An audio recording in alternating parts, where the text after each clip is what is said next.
Hey, family, welcome to Put Your Dupes Up Reaction. Simply translate to, you gotta stay ready so you don't have to get ready. With that one being said, we got another one here for you.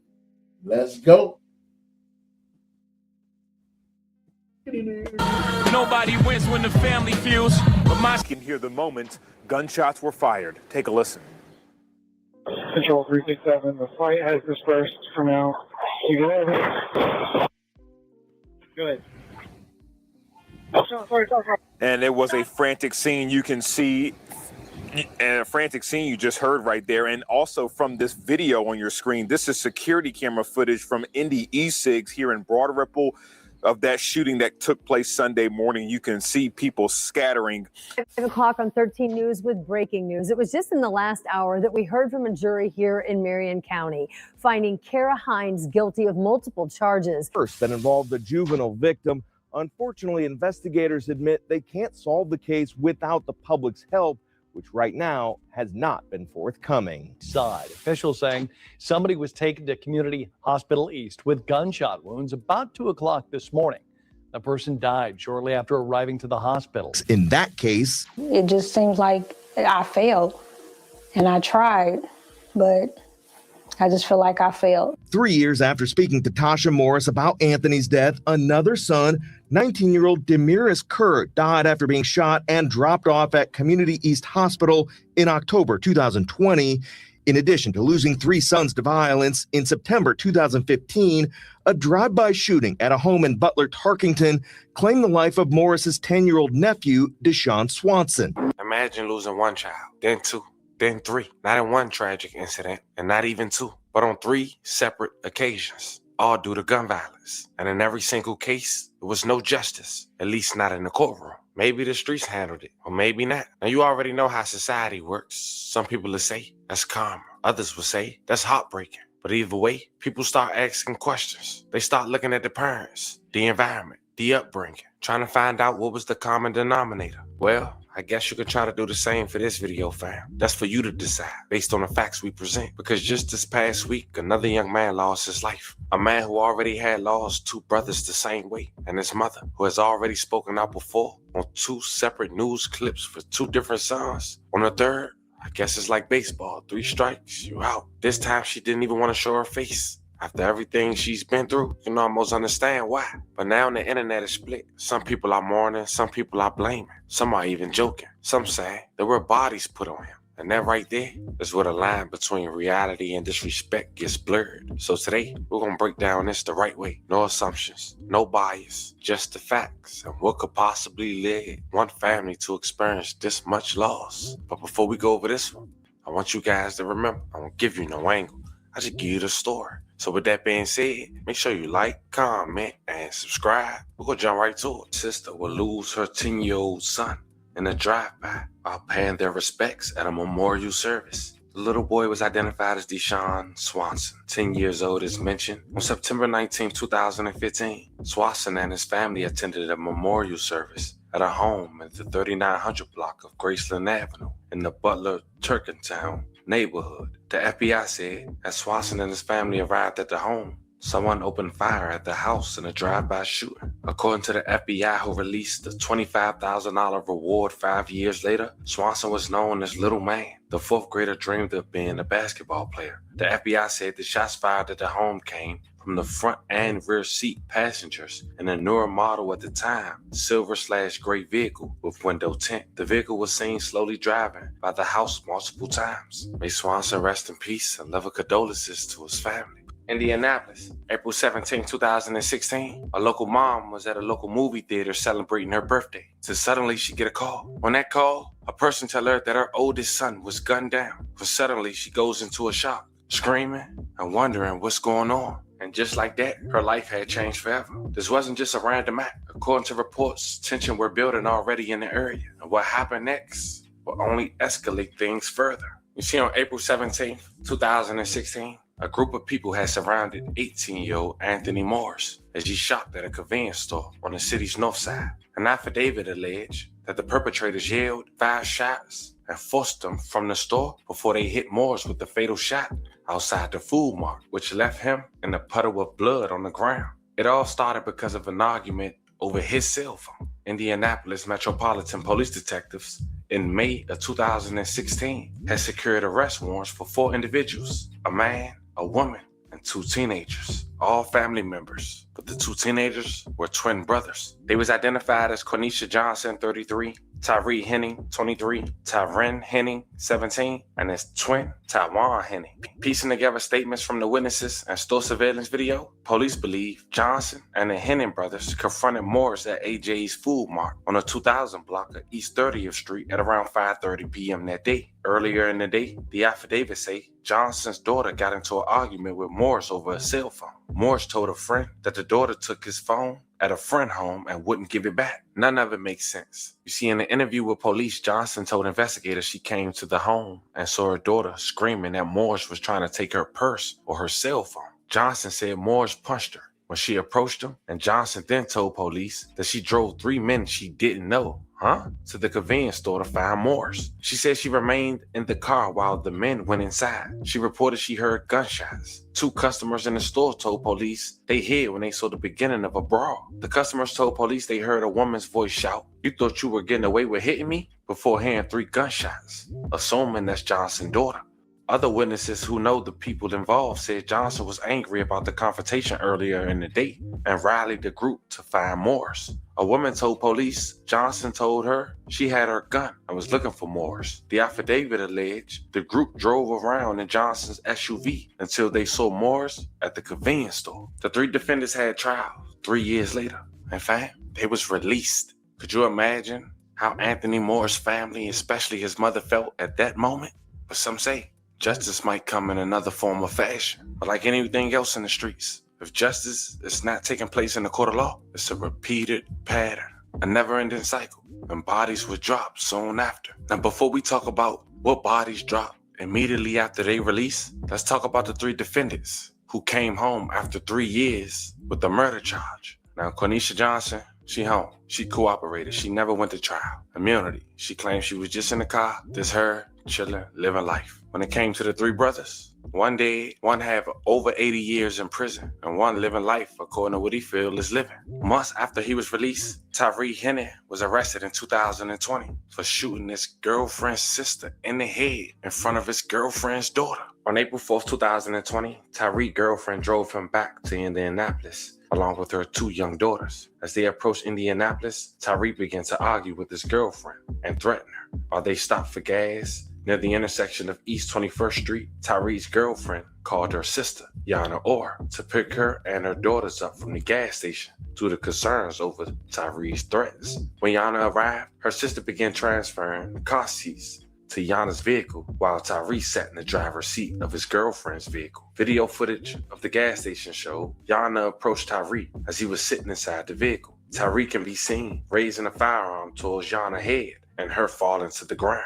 Tyree drove away from the scene while his girlfriend, 1-year-old, was still in the back seat. Tyree crashed the vehicle into several cars. Wow. Family, what is this?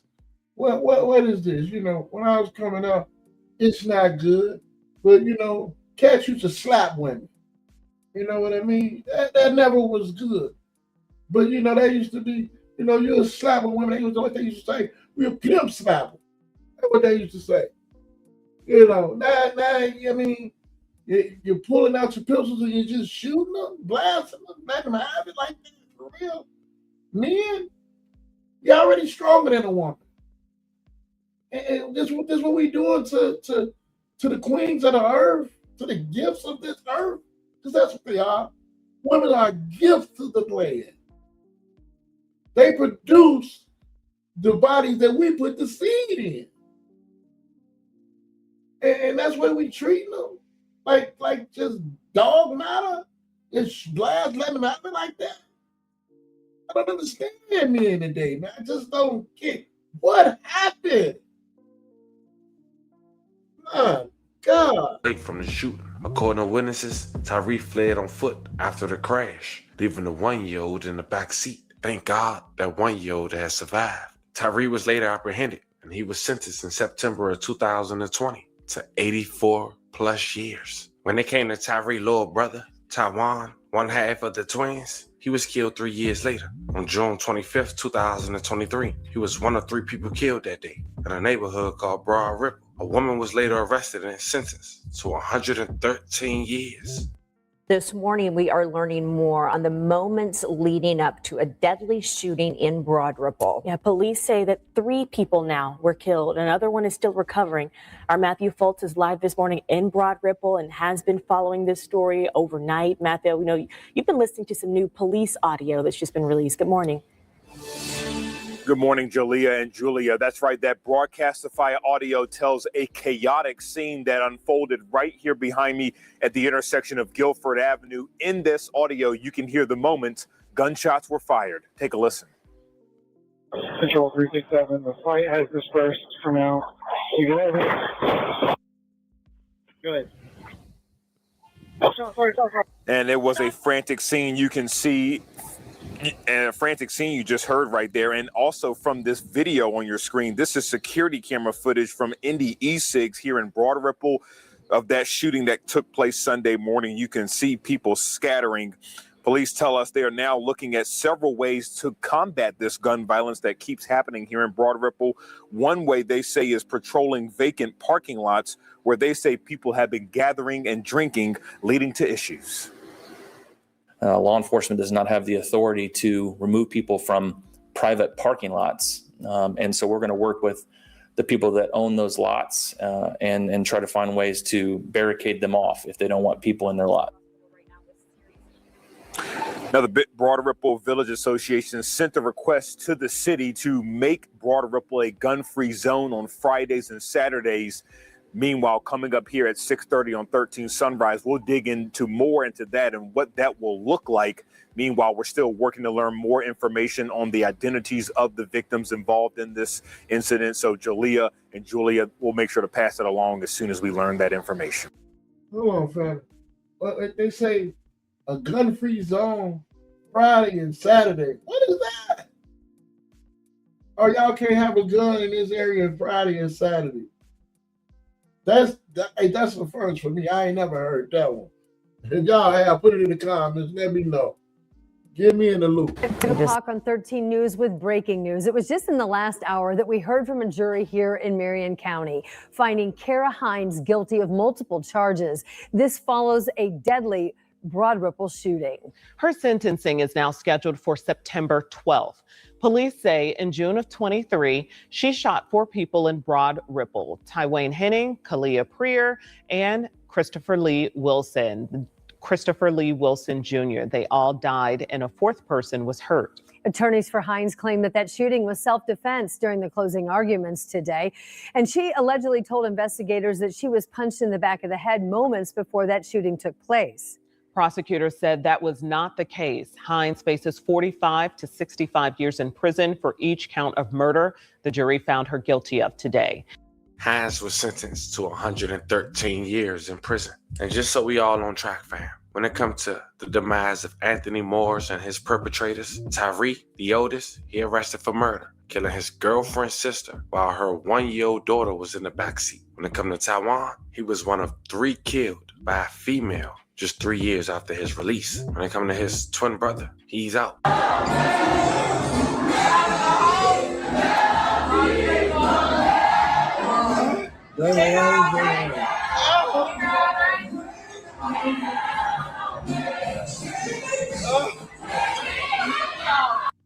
So now, as we shift focus back to the brothers, when they killers first came home before anything happened to them back in 2020, the brothers made headlines in the streets. Back in September of 2020, a 17-year-old had lost his life. It was a Wednesday morning, September 23rd, and 17-year-old Keyshawn Neely was hit and rushed to the hospital, but later died. He was at his apartment complex along Franklin Road. To this day, police say they didn't have a motive for the shooting, but there was multiple people who seen it. Investigators admit they needed the public's help to solve the case, which they continue to say is not so forthcoming. Though people wouldn't tell police, it's crazy. They said in the streets and even on social media, one of the 3 brothers who was gunned down in this story was allegedly responsible. Shooting here along this sidewalk marked the 4th homicide of the year here in Lawrence, but the first that involved a juvenile victim. Unfortunately, investigators admit they can't solve the case without the public's help, which right now has not been forthcoming. A confrontation outside this apartment building just after midnight Wednesday morning led to gunfire. 17-year-old Keyshawn Neely was hit and rushed to the hospital, but later died. So far, police don't have a motive for the shooting and don't have any suspect information to release. There was plenty of witnesses. Unfortunately, at this time, we don't have any information. We don't have anyone to come forward to say, hey, I know exactly what happened. Captain Cantrell claims the lack of cooperation from those witnesses is making it hard for police to hold the killer accountable. This child is someone's son, someone's brother, someone's cousin, and we just need the public to really look within to help us solve this crime. Sadly, of course, youth violence isn't unique to Lawrence. 2 weeks ago, a 17-year-old named Donald Thomas was shot to death in an East Side alley, becoming the most recent of 12 homicides this year in Indianapolis with victims under the age of 18. 8 of those cases remain unsolved, including the deaths of Demario McCullough, Roderick Payne Jr., Nia Cope, David Lowry, Braden Shiflett, Jerron Bonds, and Amir Ford. Black kids are being killed every week, toddlers, adolescents, and teenagers, and there's no outrage. So what it says to some of us is that their lives don't seem to matter. Every life has value and every life should matter, and we ought to be outraged when anyone is killed in this city, and we ought to show it.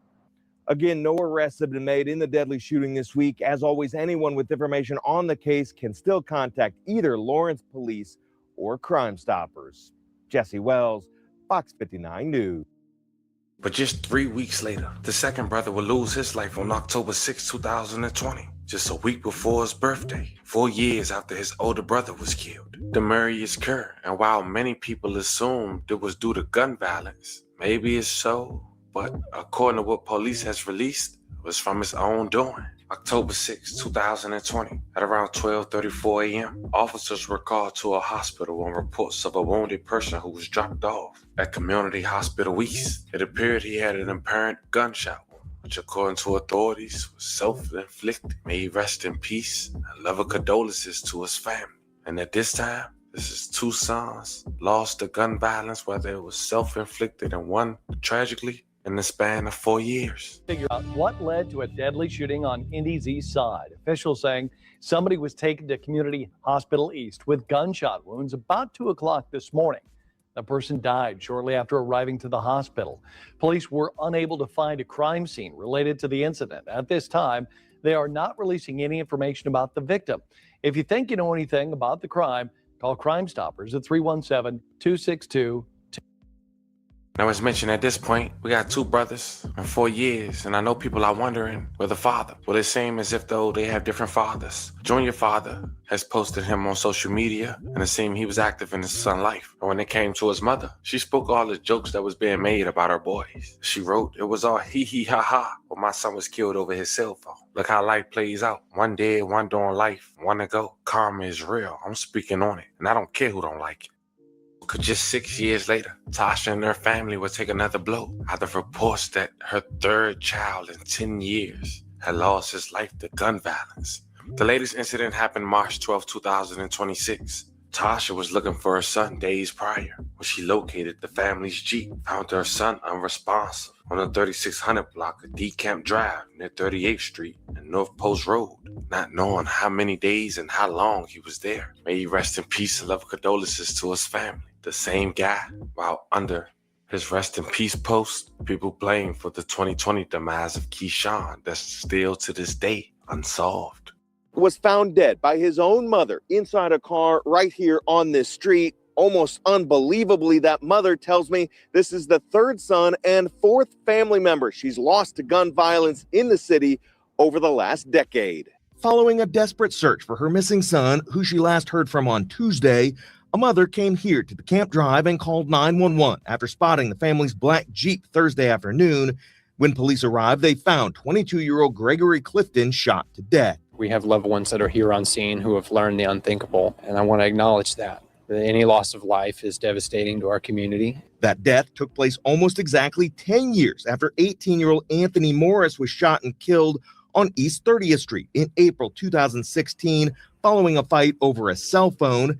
Murder charges were filed but later dismissed against 4 suspects in that case. It just seems like I failed, and I tried, but I just feel like I failed. 3 years after speaking to Tasha Morris about Anthony's death, another son, 19-year-old Demiris Kerr, died after being shot and dropped off at Community East Hospital in October 2020.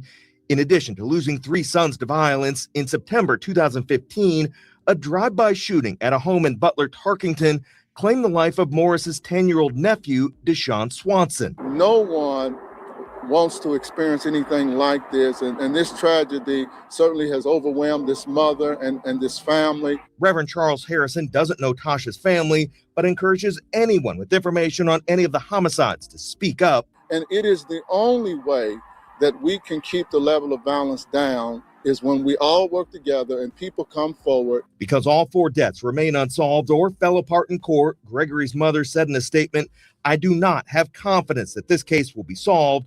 I just want justice for my son and answers for my family." As always, anyone with information on this case or the 3 other homicides involving that same. Imagine losing 3 kids. 3 getting changed.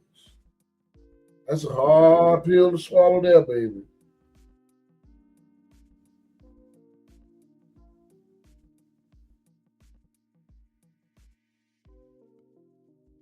Wouldn't know if to call it bad luck, karma, or all the above, but it's not for us to decide. Nonetheless, we do want to say rest in peace to every victim in this story. A love and condolences to you guys' families. Love and prayers to anyone who was affected by the story we just talked about. Fam, you talking about 2 sisters, 4 siblings, or at least 3 siblings and 1 cousin.